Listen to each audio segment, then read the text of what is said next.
evil! It's madness! You don't need to be wearing a mask!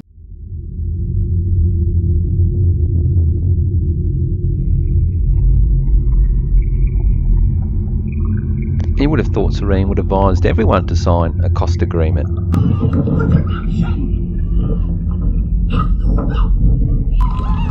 Until there's revolution on the streets. Until we need to shed blood for peace and so be it. I'm retreating on this one, tail between my legs, deleting the link to Serene's website.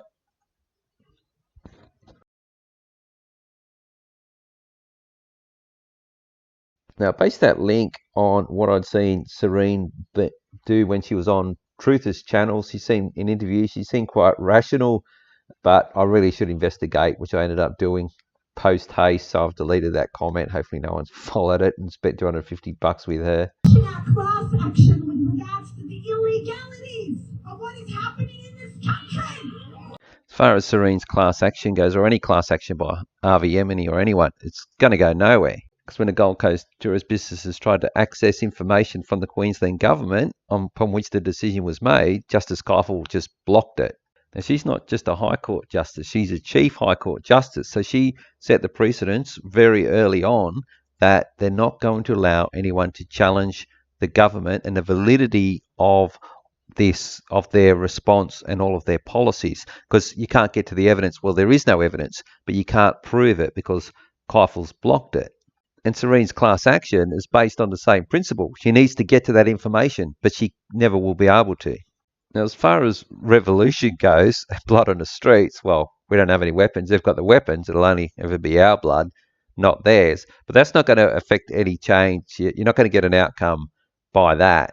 But even if Australians did somehow take enough bullets, bleed enough blood, and somehow physically manage to just take over control of the parliamentary buildings, a bit like that Washington, D.C. protest just around the election time in America, you would have hundreds of thousands of UN troops deployed to keep the peace.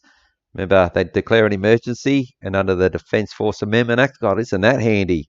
They could deploy as many foreign troops as they wanted to sort us out and to free any politicians who actually happen to be captured. But even if they didn't, they'd just install their own puppets as what they've got now. You, the people, the public, the 99%, they know you have the power. They want to stop you from actually considering that for yourselves. You actually have the power to make the change. You have the power collectively, if organised, to stop everything that is happening in its tracks. Look, they could just take over with an invasion force, kill us all and seize everything. But there will always be, in historical terms, it won't be theirs because they took it by force. But they've taken over this parliament, and through our electoral system, in their minds, they've taken it over through having our consent. But if we can take back these seats and boot out the two major parties, we get to write the words in these acts and regulations that govern how we live and how our money is spent, all aspects of our lives. Because at the moment, they have control over that. And Covey, they've sort of tried to keep it hidden by, in some ways, being partly beneficial towards us over the many years. But now they're really showing their hand, and they're using these, not just in the Victorian Parliament, New South Wales Parliament, they're using the words in these acts to exert force over us. So we need to take back these seats so we can write our own laws and regulations. Now, it seems almost impossible given the entrenched two-party system that they've set up with all of the narratives. You're on one side, you're on the other, keep fighting, vote one in, vote one out, but the major policies always stay the same, and that's done through the control that the foreigners own all of our mainstream media. So to try and get outside parties in, even say One Nation, they're playing their role, but they're only there as guests of the people that create the currency. But even trying to get, say, the Citizens Electoral Council into power, or the Great Australian Party, not Clive Palmer's, he's a shill, but genuine people trying to form political parties, they start off small, they can't get traction in the media. How can we get into this seat of parliament? Now, the solution that I've been talking about, could this be so easy, comes out when you look at the results of the West Australian election. Labor won nearly 90% of the seats, 53 out of 59. So effectively, there's only one party. Now, of course, that's not in the interest of the bankers. They're going to obviously build the Libs back up through the media, bring down Labor and try and get it back to having two parties. But at the moment, there is really only one political party in Western Australia. And what easier way to dismantle the two-party system than to just create one party rather than trying to get sort of satellite smaller parties in past the media blockage, which is what you would strike. Just have one party. So to do that, join one party en masse, then boycott the other party at the next election. Now, I've picked the Labor Party for two reasons. One is that they're on the ascendancy and the Libs are due to be rotated out. And secondly, the Libs are much more entrenched with the banking system. When Turnbull was there from Goldman Sachs, he installed Dave Sharma, James Hume from Deutsche Bank, Frydenberg came in at the same time. So it'd be really hard to use the party machine, how it operates, to dislodge that kind of presence. But Labor Party would still have its difficulties, but you got more of a chance of dislodging all of the foreign loyalists and installing them with people loyal to their own country. Now, to obtain the control that the foreigners have over our parliament, they've taken over the key positions and the decision-making positions on committees and leadership of the portfolios. Although ministerial positions would only be given to loyalists to the foreigners, but there are a lot of people already in parliament that just go toe the party line, that are loyal to the nation, as we are. Now, I'm not in WA, so I'm not sure how this result came about. It looks like the Libs, Zach Kirkup was his name. He just looked hopeless. So that maybe that was a contributing factor. But both parties, and they say that, they've got confidence in McGowan. They're a bit secessionist over there and with these border closures. But on the surface of it, it looks good to them. They don't realise that when Quebec was going to secede from Canada, when they looked at the realities of it, they pulled back very, very quickly. And the same would go with WA. They're not looking at the reality of it, just more emotional sentiment. But this proves that you can have only one party in as an election and running a parliament. Now, at this point in time, you could spend $250 with Serene. That she may or may not advise you to have a cost agreement, in which case she doesn't have to keep it in trust for you, or you can spend $80 to join the Labor Party. So right now, the doubters are thinking, and look, it's good to have doubt, by the way. I encourage doubt in everything. Yeah, we all do, everything that you see and hear. Even what I'm saying, the doubters are going, God, he's just a shill for one of the major parties. He just wants to bolster their balance sheet. Look, most of their balance sheets come from big institutions, not from memberships. And in fact, I think they would probably start to deny, forego the membership money if the institutions felt that their control over the party was starting to wane. And with enough rank and file members in there to push national policies, the national agenda over the international agenda, eventually we will get our people to join those people loyal to the nation in these seats of parliament. Now, joining the Labor Party en masse and boycotting the other party and then having control, but trying to exert control over the party is still going to be difficult. And even if you get control, the currency creators, these foreigners, they, through bribery and threaten, they will eventually, try and work their way back to getting control of the party back from the rank and file members. But for long-term control of our destinies from these foreigners, ultimately, smaller parties or independents where you've got multitudes of loosely aligned people, rather than a party where you've got a party head, the bankers come in, take control of that, run the whole show. I remember John Adams reported down in Victoria when they were trying to bring in that trying to bring in the cash ban, and 400 delegates went up to Frydenberg and said, listen, this isn't the rank and file policy. And Frydenberg just didn't turn up and just went ahead with it and didn't get through in the end. But that Frydenberg was dictating party policy because he's one of the bankers. So ultimately, you want to get away from having major parties, but rather a parliament full of of loosely aligned people. Now I can call that I've just called it the Independent Australia Alliance, where there's no real head. So it's harder, obviously possible, for them to then take control, because they'd have to control everybody, and that's pretty much an impossibility. They'd probably give it a go.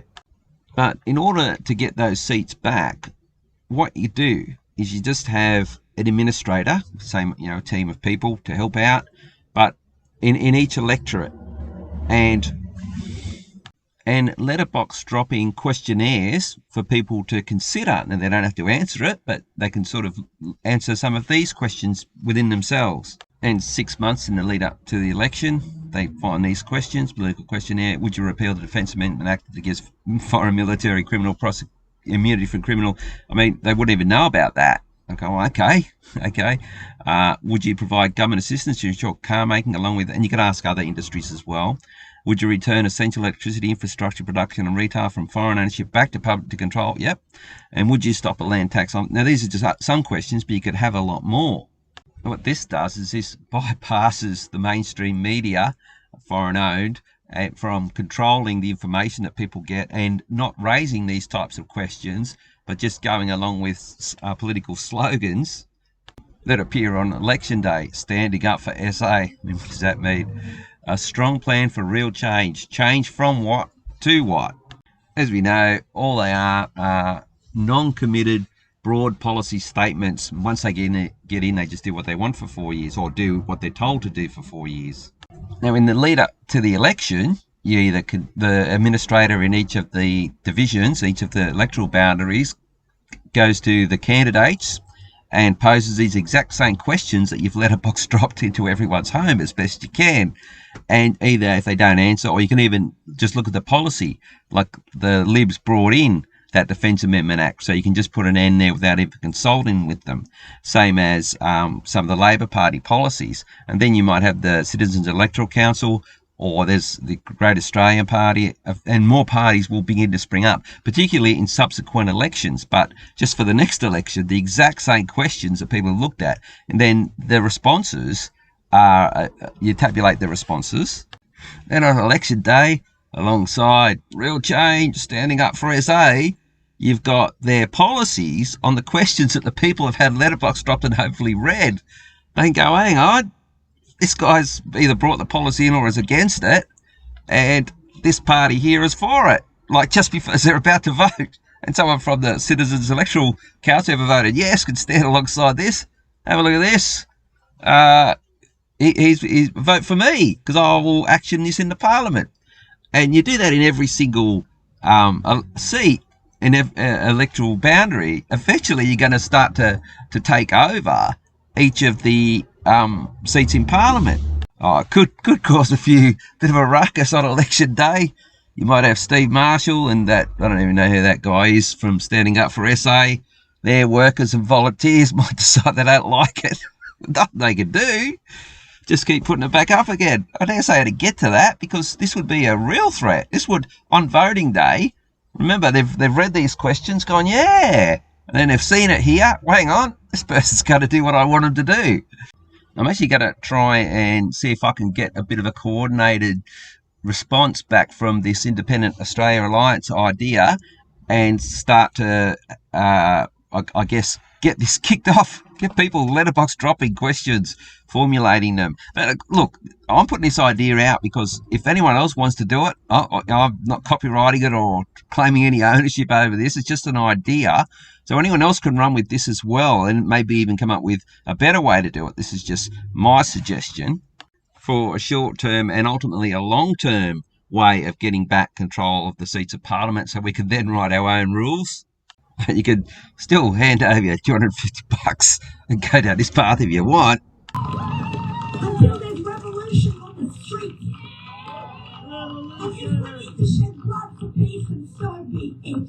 There are actually people out there who think surest the solution. They were talking about her on PK's channel. Admittedly, PK, someone else was, not PK. PK hadn't sort of looked too much into her. So I dare say if he has a look at this or does his own research, I don't think he'd be guiding people towards this. Look, protests are good, peaceful protests. And the purpose that they serve is to try and get some media that people are watching and just to get attention for your cause. Then you're not going to affect any change. And also you leave yourself open to surest, looking like an idiot, turning people off, an agent provocateur. I don't know if she is or not, or she's just stupid. She's a lawyer. She's got $500,000 out of people, so she's not that stupid. Oh, look, some protests do affect change, but only the ones that they stage and organise and have a lot of made-up theatre for the narrative. But our protests won't affect any change, only the ones they organise. I did like the arm movement she had in this. She put on quite the show. So the streets are fun, but it's in here that we need to gain control. And there's some good people in the Senate. You got Steele John, you got Malcolm Roberts, and I dare say there's a few others in there that are towing the party line, but would like to vote against a lot of their policies.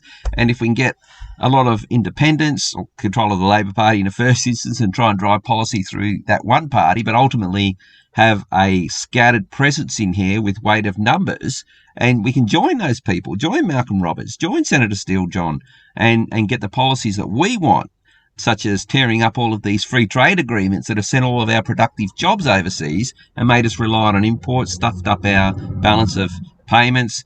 Ultimately, though, we're going to have to reform the banking system.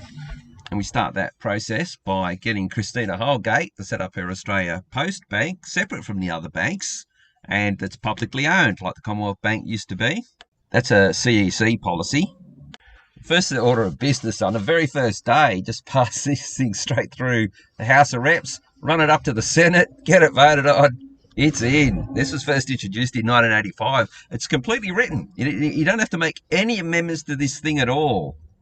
This is just one small snippet of it. It's got everything in it here. Look at the top there, freedom of expression. And you got right to enter Australia, right to leave Australia. Well, that a goodbye COVID in quarantine. Liberty of the person, right to consult with a lawyer. ASIO under terror, I've already changed that. There's another article that talks about travelling freely around the country between the states. And you introduce this bill that anything in this bill takes precedence over any other act. That way, all of the ASIO stuff, well, you'd repeal that right from the get-go. That would maybe be your second order of business. But first order of business, pass this Bill of Rights. All right, that's it for this one. I hope people watch this one right the way through. I'm upbeat. I've got plans to start organising things, and other people hopefully might do the same thing. And we can take back these seats in Parliament and start to peg back. Because at the present, that according to them, when you've got building us, what is it, something about real change and a better South Australia, all that means is they've got your consent to do what they want, and we're going to withdraw that consent and run the show ourselves. So, all right, that's it for this one. Oh, nearly 20 minutes. Sorry about that, everyone, but just wanted to make sure that I just covered as much as I possibly could. All right, that's it for this one.